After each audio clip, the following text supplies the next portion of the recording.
This is a production of PBS Charlotte. This week on Unspun, what happens next as President Biden ends his campaign for re-election and Donald Trump brings his campaign right here to Charlotte? Can Kamala Harris recapture momentum for the Democrats? And how does Harris versus Trump shape up right here in North Carolina? I'll also have the top 5 major changes that will occur in the presidential campaign after a week of trouble and turmoil. Unspun is next on PBS Charlotte. In today's America, welcome to the spin game. Believe me, I know, I'm Pat McCrory. When I was governor and mayor, I played the spin game. I was played by the spin game. But aren't we all done being spun? Let's take the spin out of the world we're in, here on Unspun. Good evening. I'm Pat McCrory, and welcome to Unspun, a show that tells you what politicians are thinking but not saying. Boy, what a difference a week makes. There were exactly 7 days between the assassination attempt on Donald Trump and Joe Biden's decision to quit his campaign for president. 7 days that changed everything, right? Well, maybe not. Republicans wondered if Trump's near-death experience would change Trump himself into a kinder, gentler candidate. Well, here's what we saw at Trump's rally in Charlotte this week. I was supposed to be nice. They say something happened to me when I got shot. I became nice. And when you're dealing with these people, they're very dangerous people. When you're dealing with them, you can't be too nice. You really can't be. So if you don't mind, I'm not going to be nice. Is that okay? They want me to be nice. And while Democrats hope to change the race for president by changing candidates, will voters really see a difference? Here's Kamala Harris in Fayetteville. Do we want to live in a country of freedom, compassion, and rule of law?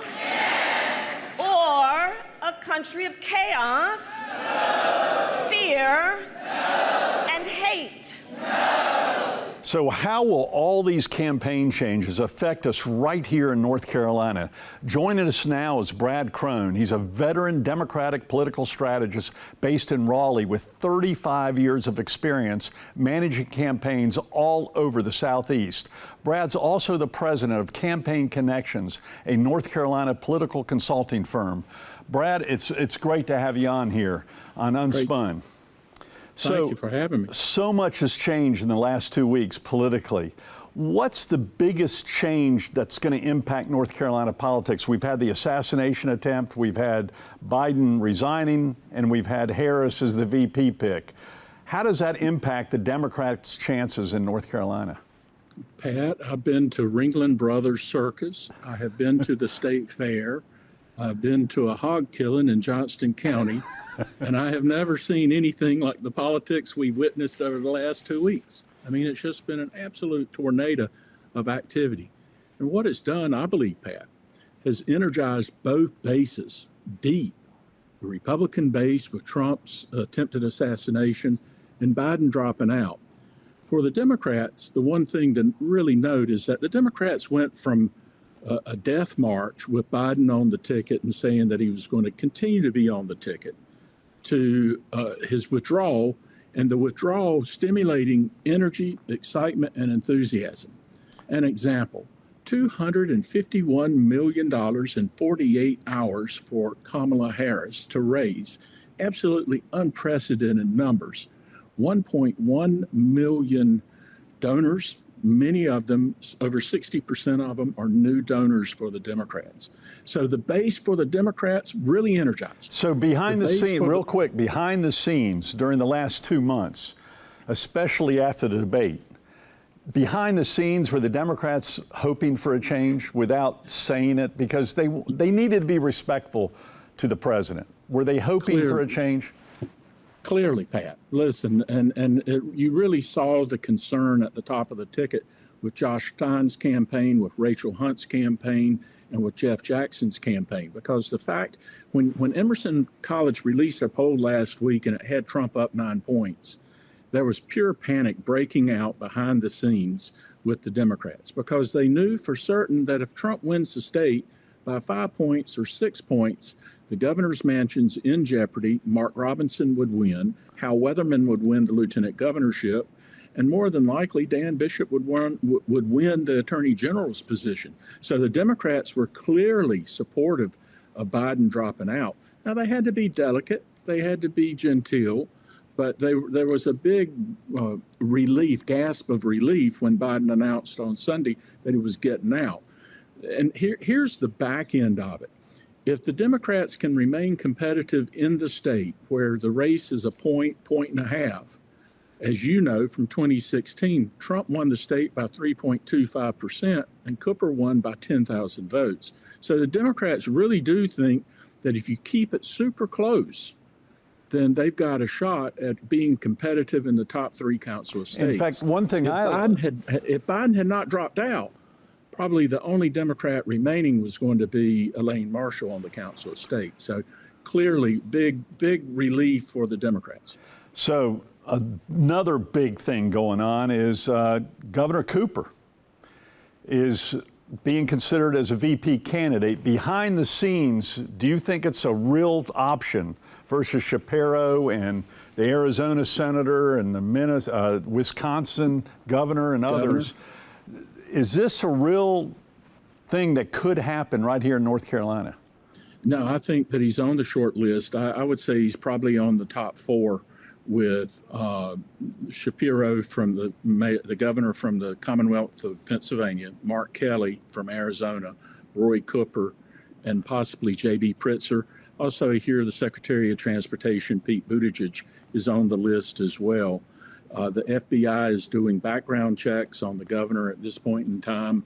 He is being vetted. The interesting thing, that the backside of that story, Pat, is that Roy and Kamala have been very good friends since they served together as attorney generals. So they have a relationship. It is both political and personal. She knows him, and Roy comes out of central casting for the Democrats from the standpoint that he comes from Eastern North Carolina. He's risk averse. He is a former Sunday school teacher, Morehead scholar. He fits he clicks all the boxes for the Democrats. And he's very careful. He's very careful and strategic in what he says. I think it's a great strength of his. Totally. So one of the things that I assume Harris is going to be considering in this pick with Arizona, with Michigan, with Wisconsin, with Pennsylvania, is whoever they pick, can they at least carry their own state, unlike Al Gore could do in Tennessee? Can Roy Cooper carry North Carolina, or do you really think it'll make much of a difference? Well, that's going to be the big question mark. The interesting thing for the Democrats is that Roy's never lost an election in the state of North Carolina. Believe me, I know that. Entering the state house in the early 1980s, the state Senate runs, his attorney general runs, his gubernatorial campaigns. He has never lost an election in the state of North Carolina. And can he get Democrats energized? The interesting dynamic that I see about Roy Cooper is that he doesn't have the Jim Hunt political network that the Hunt machine had in the 70s and again in the 90s. But what Roy does have in the state is a donor network that is able to generate a whole bunch of campaign cash, and the presidential campaign may be interested in that. Now, let me interrupt you real quick. Let me interrupt you real quick. The difference, too, with Jim Hunt in comparison is Jim Hunt running statewide could win an election. People vote differently. The swing voter votes differently on a federal election, as I've learned, than they do a state election. So could the same thing apply to Roy Cooper, where statewide he gets a lot of support until he moves to the federal level? Yeah, and Jim Hunt saw that in 1984 with the Jesse Helms race. You saw that in your primary race. Clearly, the question's going to be, will Kamala be able to excite those independent, unaffiliated voters in the wraparound counties, in the suburban counties, in towns like Monroe and Thomasville, Burlington, Clayton, and Fuquay-Varina and Jacksonville? That's going to be the real big question mark. And will she be able to defend her record on inflation and immigration? All right. Does Roy add to that equation? That's going to be a real big component to that. In the remaining minute or so, the governor's race. Stein was obviously had to be concerned. Robinson was not at the rally in Charlotte this past week. What do you see there? Is it Robinson doesn't want to be attached to Trump, or Trump doesn't want to be attached to Stein? Because you know the history of politics. Sometimes Cooper didn't even want to be attached to Obama during certain times. I didn't want to be attached to Bush in 2008. It's a unique dynamic, isn't it? It truly is a unique dynamic. It's intriguing to me with Robinson being such an endorser and supporter of Trump that he would not make the visit. I would assume that he had some type of scheduling conflict. That race, Pat, is going to be super close. It will be just as close as the race that you faced in 2016. It may be even closer than that. I think it will be very, very narrow and could go either way at this point in time.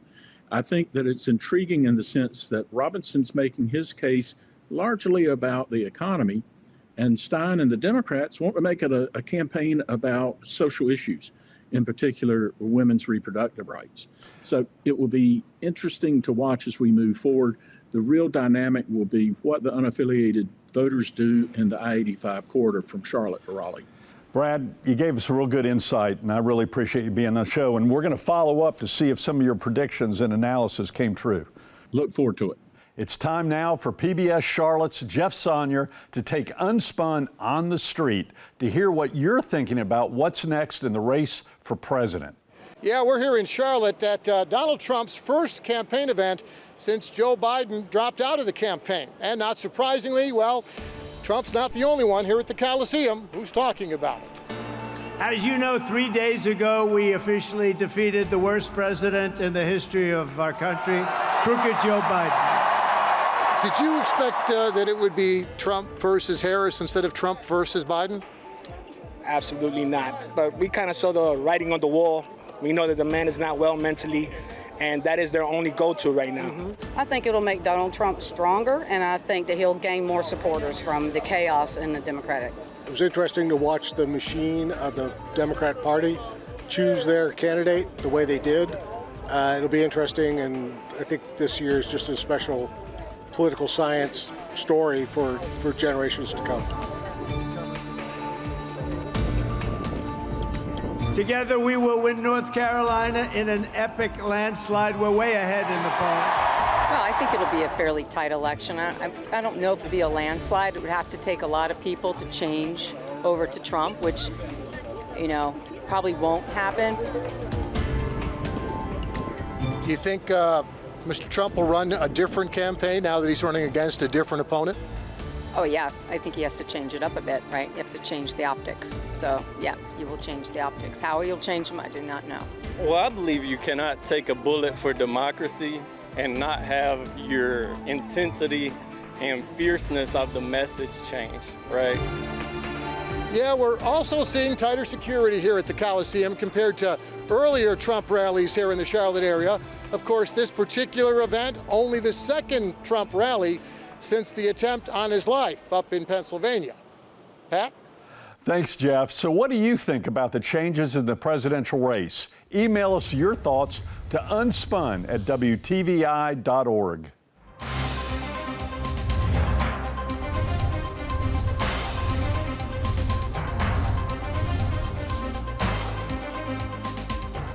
Okay, tonight on our Top 5 Countdown, we've got the 5 major changes in the presidential campaign after the Trump assassination attempt and the Biden decision to quit. So what are the 5 things that I predict are going to happen in the next several weeks after these 2 major events? Well, number 5. Trump will suddenly be the old guy. During the past several months, the Republicans have been going after Biden and going, "You're too old. You're too old." Now, all of a sudden, the Democrats are repivoting and going to the Republicans. "You're the old guy now." It's an amazing change in dynamics. Number 4, retail politics will be limited due to security. Well, the Secret Service hearings were a disaster, and now the Secret Service head just resigned. So what's going to happen? Well, I'll tell you what I think is going to happen. First of all, going to be very few, if any, outdoor events, and there'll be fewer events. And for those events, they'll be inside, like right here in Charlotte. Number 3, VP choices could help or hurt both parties. History tells us that VPs really don't have an impact on campaigns. However, think about Sarah Palin and the decisions and the things she said about, I can see Russia. Little comments like for a VP candidate that hurt a campaign can impact a very close campaign. Win or lose, a VP can have a more of a negative impact than a positive impact on a campaign. Number 2, both candidates will ignore the deficit. The deficit is the #1 political issue that politicians don't want to talk about. It's in the millions and trillions of dollars, and yet there's no easy answer. All the easy answers are not politically viable. You'll lose the campaign if you give them the real answers. They're not going to talk about the deficit. And number 1, this is the one that really disturbs me and should disturb everyone. Dark money super PACs will control the messaging. And by the way, media stocks will soar because there'll be so much dark money in this campaign. There'll be commercial after commercial after commercial on network TV, on the internet, you name it. They will have so much money to spend, but it's going to be run by dark money organizations that the actual campaigns by law cannot control.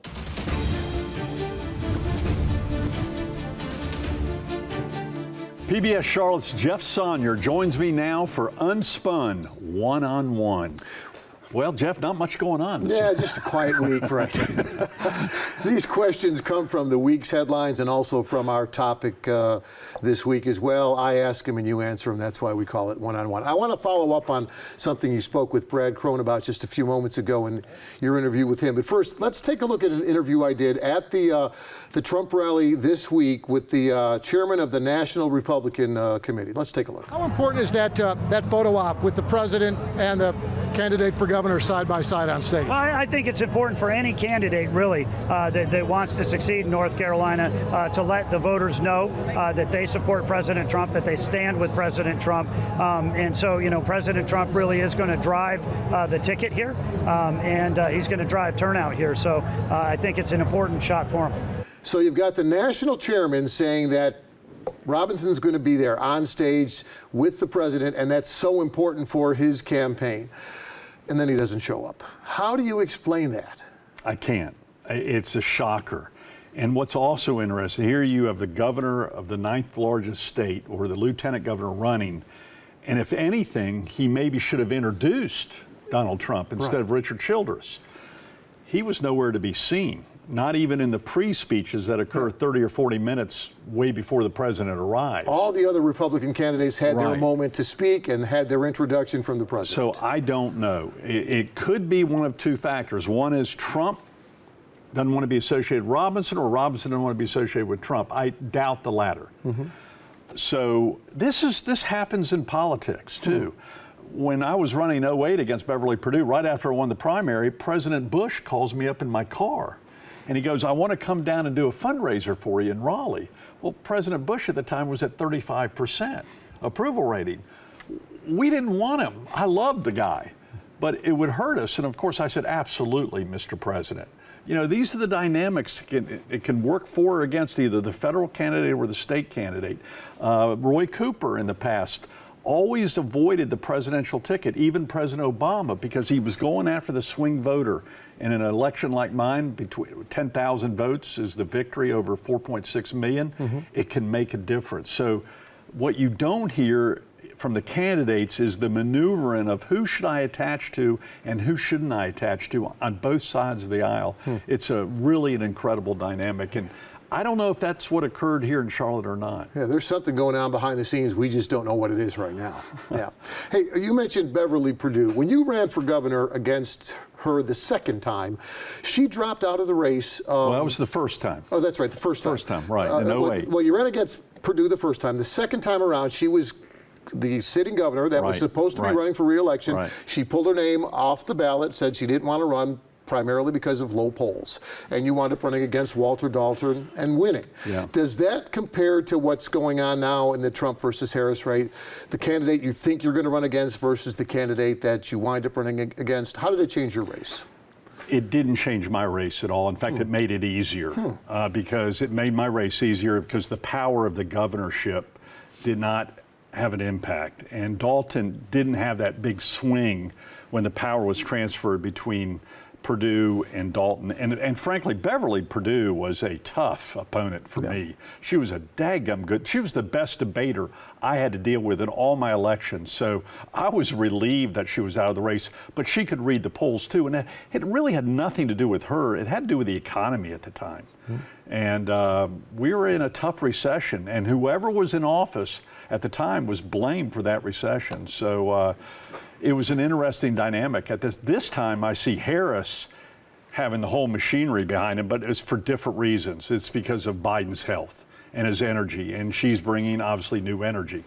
And new money, too, obviously, yeah. What about new issues? Because you've got a woman at the top of the ticket, does that mean abortion becomes more important? Because you've got a African-American at the top of the ticket, does that mean other issues? Does that energize your base? Yes. Having a woman on the ticket makes it more difficult for the male. I had that same issue with Beverly Perdue. It's tougher to attack. You have to be attacked in a different way.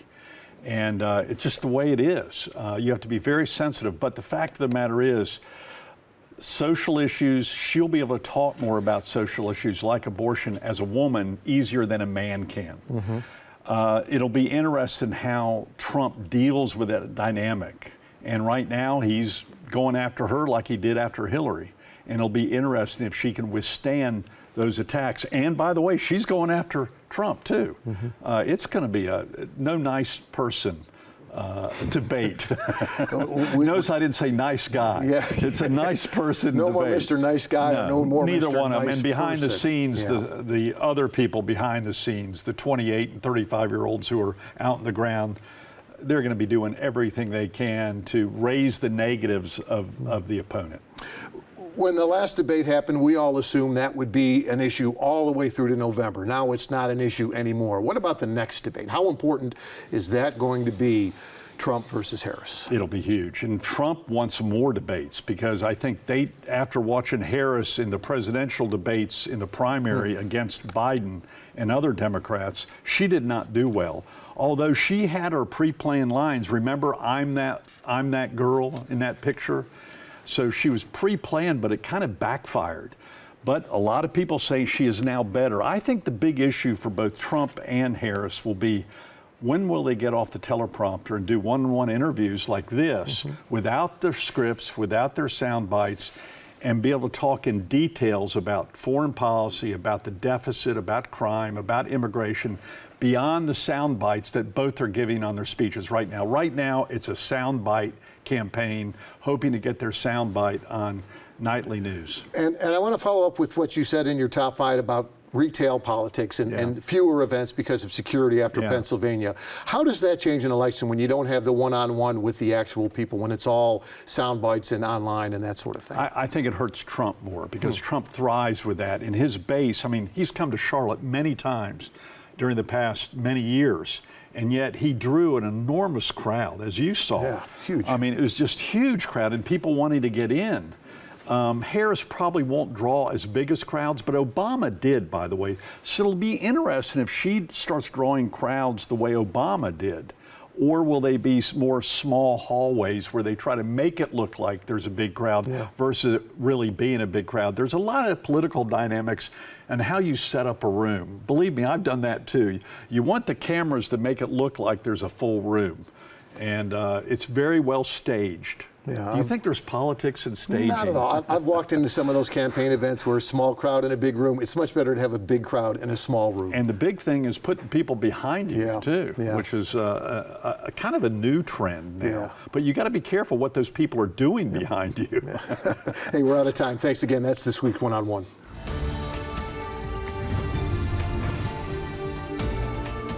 This week on Unfiltered, let's talk about how political hate speech turns into action. Back in the old days of politics, I loved it when someone would approach me and ask, "Are you Pat McCrory?" I'd say, "Sure, how are you?" No hesitation at all. But these days, it's a lot harder to be friendly when that same question, "Are you Pat McCrory?" could lead to verbal abuse or even a physical assault. I've been out of public now for 8 years, and it still happens today. Strangers getting in my face and cussing me out for some political disagreement from years ago. Which brings us to the assassination attempt 2 weeks ago. We still don't know why Donald Trump was the target. We don't know why the shooter's phone also had info about the Democratic National Convention. What we do know is that strangers and even friends can't seem to talk politics anymore without making it hateful and personal. It happens at your school, at your job, even in your family relationships. The media, educators, entertainers, and both political parties all have a hand in promoting this political hate speech. And when a 20-year-old brings a gun to a political rally, we all have to wonder, when you say you hate the police or public officials like a judge or a former governor or a presidential candidate, is hate speech partly to blame when a life is lost or when a shooter makes history for all the wrong reasons? And that's the reality as I see it. Thanks for joining us. I hope you'll come back next week as we explore the politics of problem solving. We'll ask Senator Tom Tillis why nobody in politics wants to make a deal anymore, and I'll count down the top 5 issues that both parties in Washington refuse to compromise on. That's on our next Unspun, where we'll tell you what politicians are thinking but not saying. Good night, folks.